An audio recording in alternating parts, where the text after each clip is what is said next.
Bismillahirrahmanirrahim. Assalamualaikum warahmatullahi wabarakatuh. Innal hamdalillah alladzi bi ni'matihi tatimmu shalihat wa bi fadlihi tatanazzalul khairat wal barakat wa bi taufiqihi tatahaqqaqu al maqasid wal ghayat. Asyhadu an la ilaha illallah wahdahu la syarikalah wa asyhadu anna nabiyyana Muhammadan abduhu wa rasuluhu la nabiyya wa la rasula ba'dah. Allahumma salli wa sallim wa barik ala nabiyyina Muhammadin wa ala alihi wa ashabihi wa mawalah ma ba'd. Baik anak sekalian, materi kita kali ini adalah akidah akhlak anak kelas 8. Oh ya, ini udah saya siapkan video. Saat berhayal seolah-olah ini di hadapan kalian. Nah, walaupun kalian lihat suasananya masih gelap ya. Ini pertanda habis subuh lah. Muka Ustaz juga kelihatan belum mandi. Nah, nggak tahu kapan kita akan tetap muka. Nggak tahu. Sampai kiamat mungkin. Astagfirullah, canda-canda Ustaz. Baik anak-anak, sebelum kalian melanjutkan untuk menyimak video ini kan kita di semester 2 ya, di pertemuan pertama kita di semester 2 untuk materi akidah akhlak.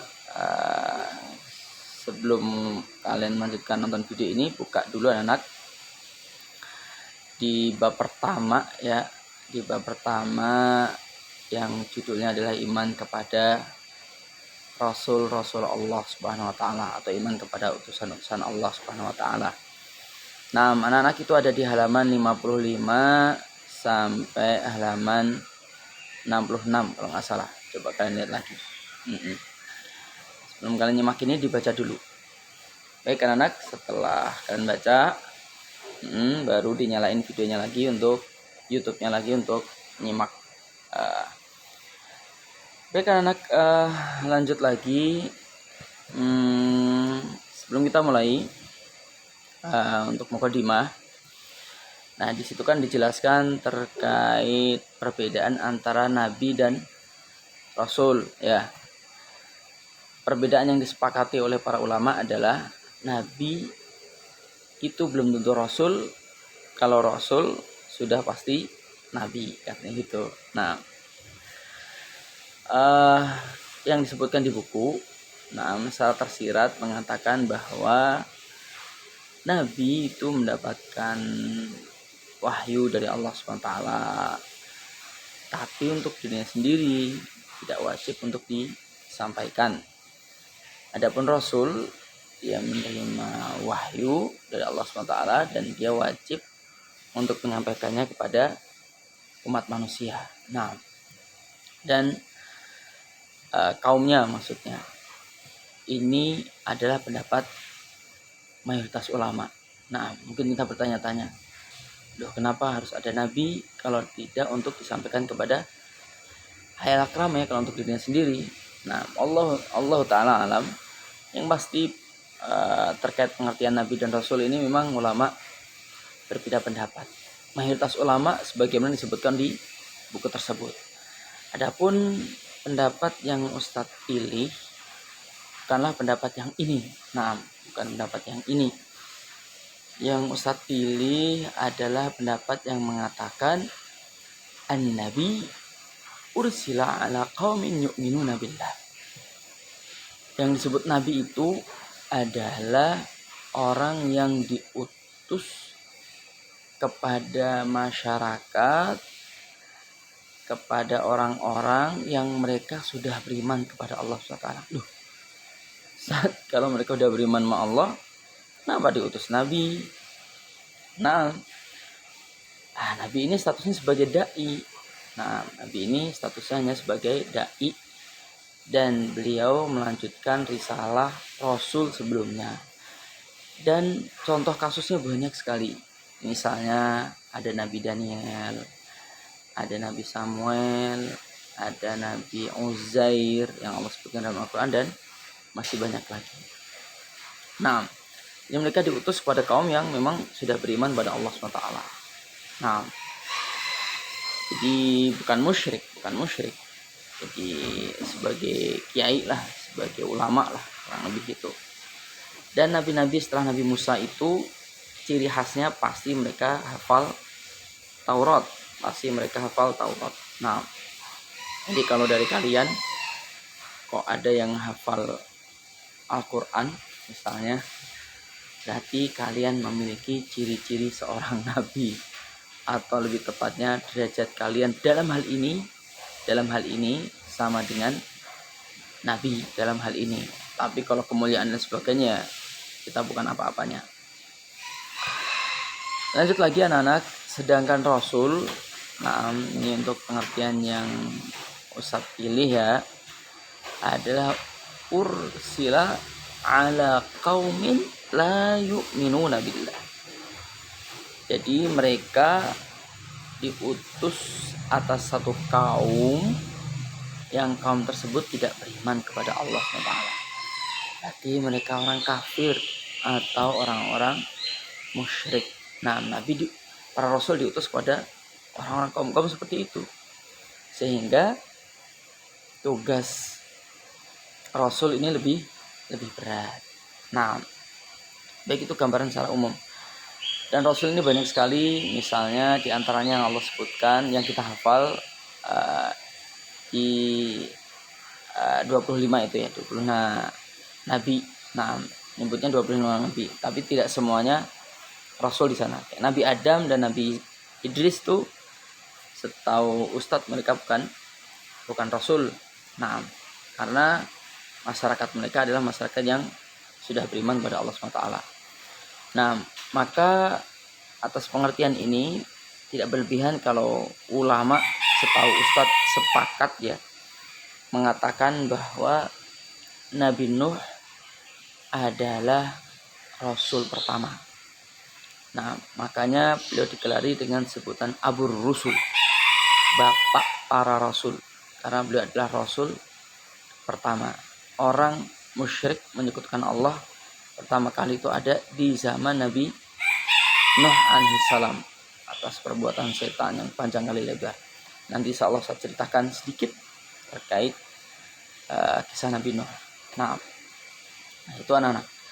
Jadi perbedaannya sekarang udah kita simak bareng-bareng, udah kita bersama antara Nabi dan Rasul.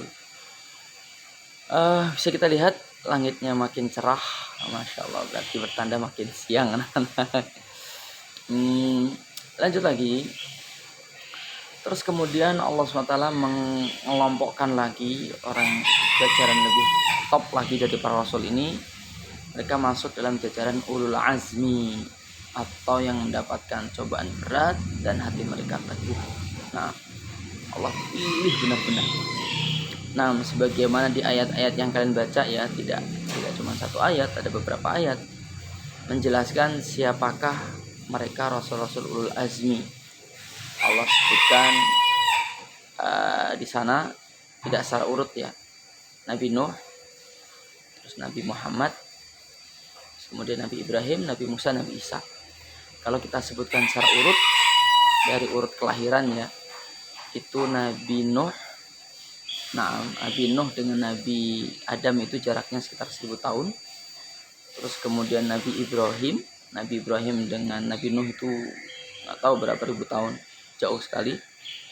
Terus kemudian Nabi Musa, terus kemudian Nabi Isa, dan yang terakhir Nabi Muhammad Sallallahu Alaihi Wasallam. Ya, semoga Allah SWT merahmati, meridhoi seluruh para nabi-nabi Allah dan seluruh para orang-orang soleh. Baik anak-anak, mereka ini yang masuk jajaran nabi-nabi ulul azmi, cobaan mereka berat. Nah, sekarang saya akan berkisah dari 5 nabi ini secara singkat biar kita kenal. Nah, masa seorang muslim kenal artis kafir, nah kenal pemain bola kafir, kenal tokoh-tokoh yang gak ada juntrungnya, nah yang tidak bisa dijadikan suri tauladan. Nah, kok Ustadz bisa ngomong gitu? Ini emang artis bisa dijadikan suri tauladan, jangan pacaran. Nah, banyak dari mereka yang seperti itu. bahkan melakukan perzinahan dan sebagainya. Buat apa nih kehidupan orang kayak gitu? Yang suka menjalankan hal yang bisa mendatangkan murka Allah.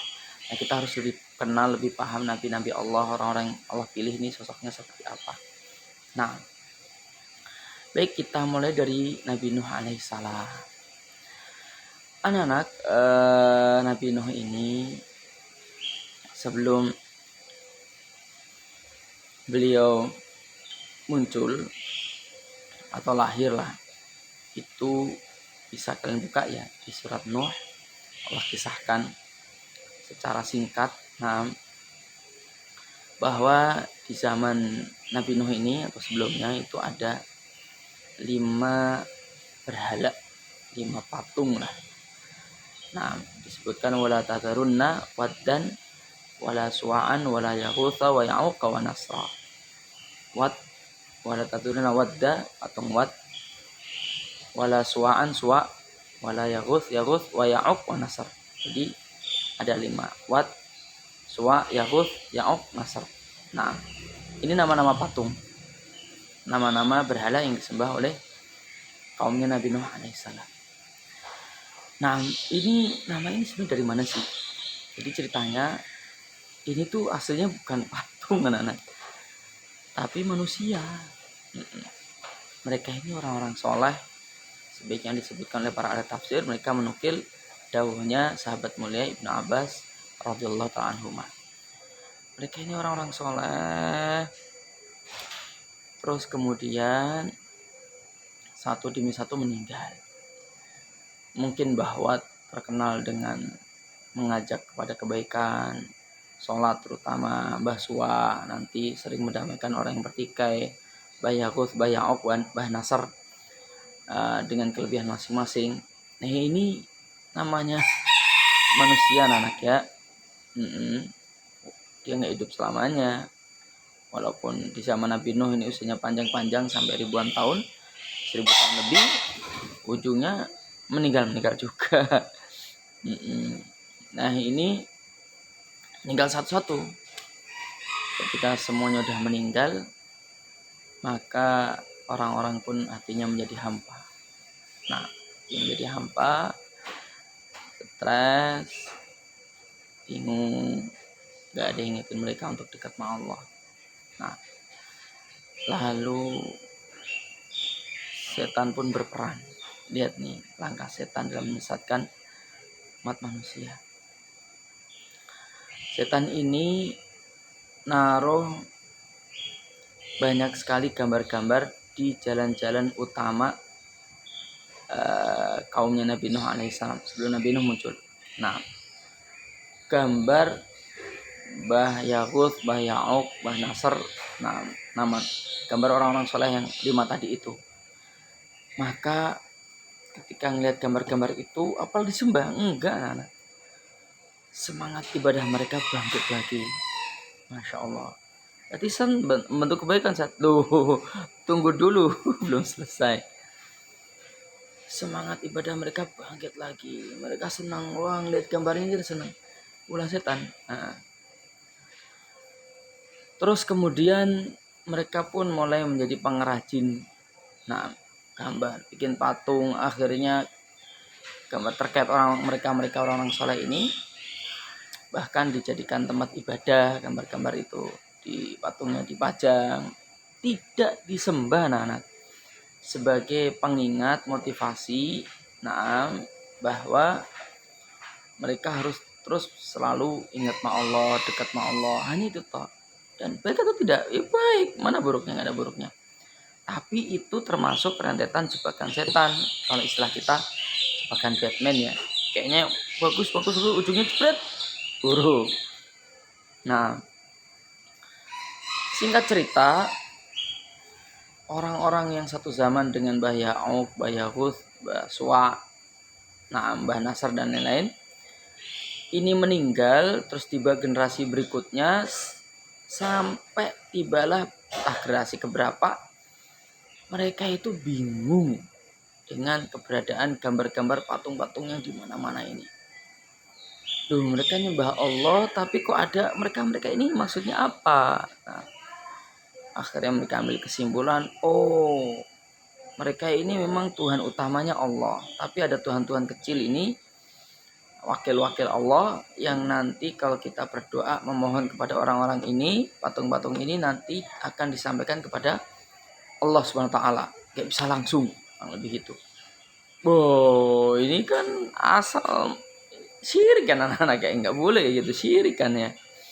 Nah ya kalian, nah sebagian pelajaran akidah, nah ini syirik. Nah lalu itu merebak di kaumnya Nabi Nuh alaihi salam. Lalu Nabi Nuh diutus oleh Allah SWT menjadi rasul atau utusan Allah yang diutus atas orang-orang musyrik. Nah ini rasul pertama.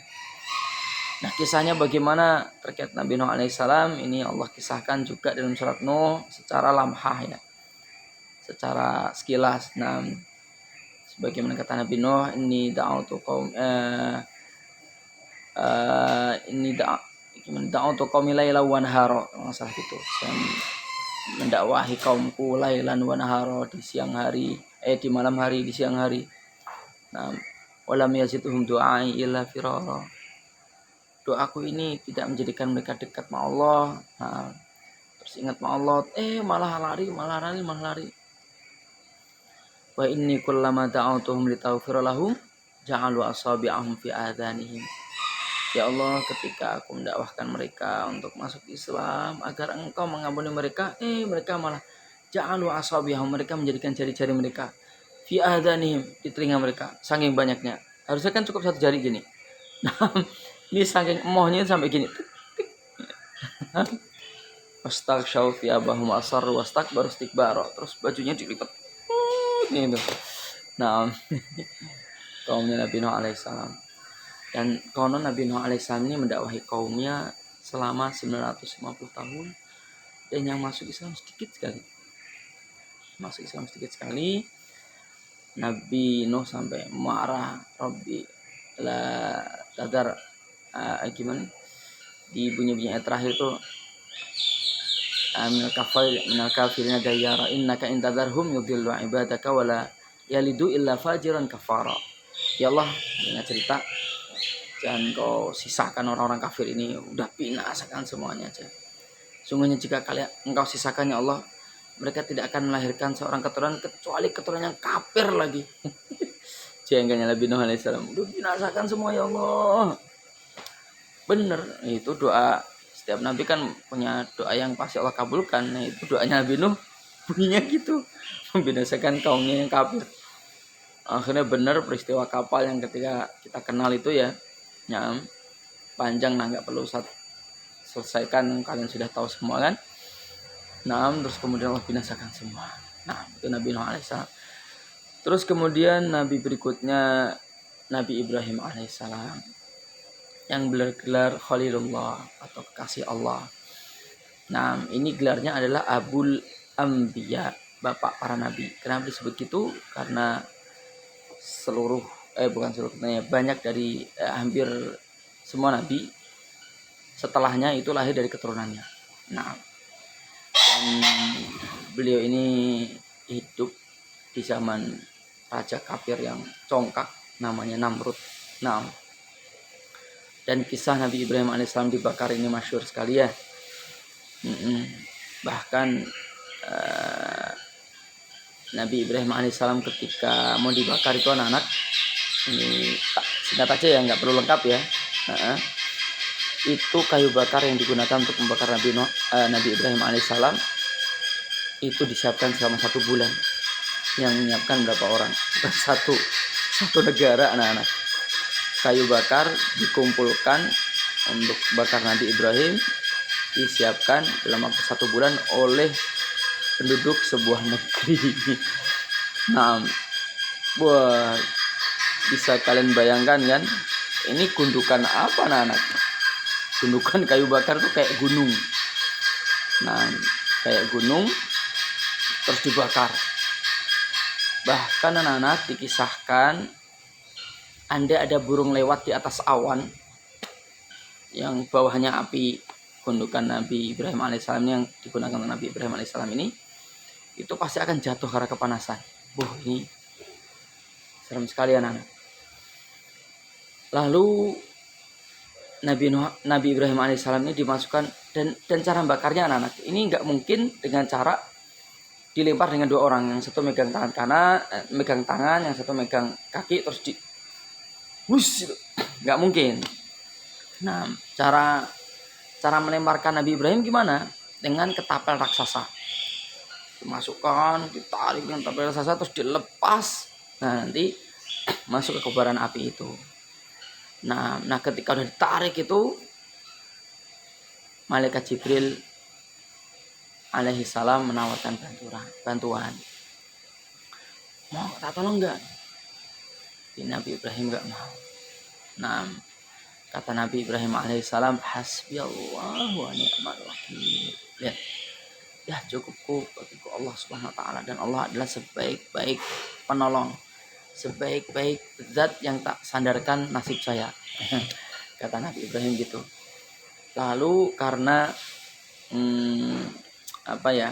keyakinan Nabi Ibrahim alaihissalam kepada Allah yang begitu tinggi, itu yang menyebabkan Allah SWT berkata, berfirman, ngasih titah kepada api yang gede itu. Kata Allah, kuni bardan wa salaman ala Ibrahim. Wahai api, jadilah kamu api yang dingin. Tidak hanya dingin, wasalama, tapi yang selamat. Jadi dinginnya itu enggak menggigil, yang spoi-spoi, yang enak. Atas Ibrahim. Terus kemudian Nabi Ibrahim masuk ke kobaran api itu enggak terbakar. Nah, rasa dingin aja, Masya Allah. Dan ini mukjizat Nabi Ibrahim alaihissalam. Kemudian setelahnya Nabi Musa alaihissalam. Nah, dan kisah berengkelnya Bani Israel ini kan pol-polan anak-anak ya. Nah, sampai Rasulullah SAW sampai berkata, rahimahullahu akhi Musa, kalau nggak salah gitu. Semoga Allah merahmati saudaraku Nabi Musa alaihissalam.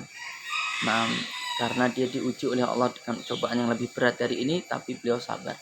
Karena Nabi Muhammad itu diuji dengan orang-orang Yahudi, mereka Bani Israel. Nah, baik Yahudi yang ada di Mekah maupun apalagi Yahudi yang ada di Madinah. Ganti posisi anak-anak, kayaknya cahayanya kok mengganggu ya. Nah, sebentar anak-anak, ganti posisi. Nah, ganti posisi. Yep. Ganti posisi anak-anak. Sebentar ya.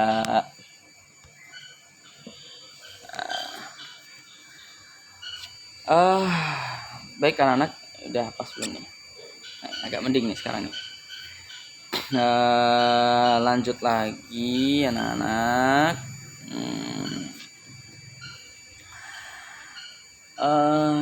Sampai mana tadi? Lupa.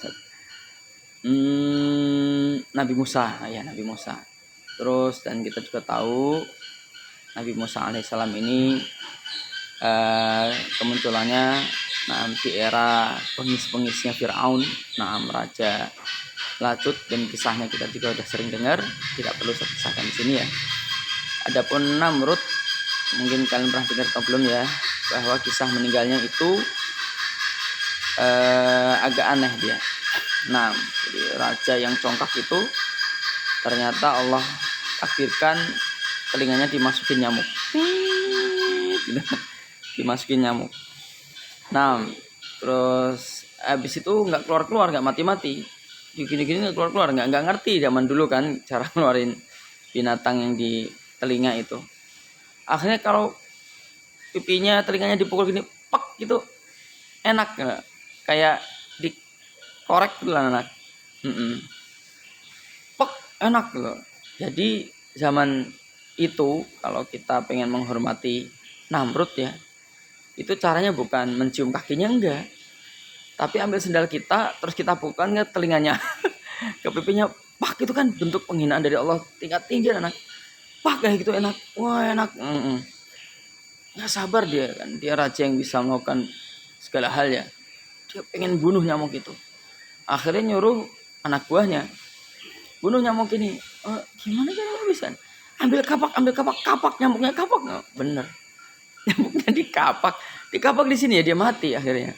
Nah itu mati Namrud seperti itu anak-anak. Nah terus kisah dengan Nabi Musa kembali lagi dengan Nabi Musa dan Fir'aun ini jelas anak ya, perlu Ustaz ceritakan secara detail, kalian juga sudah sering dengar. Kemudian Nabi Isa alaihissalam, masya Allah cobaannya juga luar biasa, bahkan dari lahir tanpa ayah. Nah, terus kemudian dikejar-kejar kaumnya, raja yang lacut di masanya juga untuk dibunuh. Terus kemudian Allah sampai menyelamatkannya, Allah naikkan ke langit dan nanti akan turun lagi di akhir zaman. Nah, itu terkait kisah huru-hara akhir zaman dan cobaan Nabi Isa juga berat sekali. Nah, sampai misalnya kaumnya itu minta anzil alaina ma'idatan minas sama takunu lana aidan li awwalina wa akhirina, kalau nggak salah gitu punya ayatnya. Wahai Isa, turunkan, minta sama Allah untuk menurunkan kepada kami maidah, makanan hidangan dari langit. Bek, misalnya kayak apa anak ya, nasi padang bungkusan turun dari langit. Bek. Allah Akbar, ini kaum edan ya. Nabi Isa sampai marah, kalian sampai marah, takut ente sama Allah dan sebagainya, tapi tetap ngotot. Akhirnya benar Nabi Isa doa sama Allah minta diturunkan hidangan dari langit, makanan beneran anak jatuh dari langit. Misalnya kayak kalau kita kenalnya nasi padang ya, bek. Masya Allah. Nah singkat cerita anak-anak, setelah itu Nabi Isa akan mengucapkan kalimat yang serem banget ya. Setelah ini kalau ada yang kafir dari kalian, maka kalian akan diazab oleh Allah dengan sebuah azab yang belum pernah ditimpa oleh orang-orang sebelum kalian. Ngacaunya serem banget. Nah makanya kaumnya Nabi Musa alaihissalam, Nabi Musa dulu itu yang menyelisih Nabi Musa itu Allah sulap, Allah jadikan kerak, benar-benar kerak anak-anak. Tapi kalau kaumnya Nabi Isa alaihissalam yang kafir setelah kejadian itu Allah sulap mereka jadi babi. Saya nggak tahu babi itu mungkin asal muasalnya adalah orang-orang Bani Israel juga nggak tahu. Bener, jadi babi.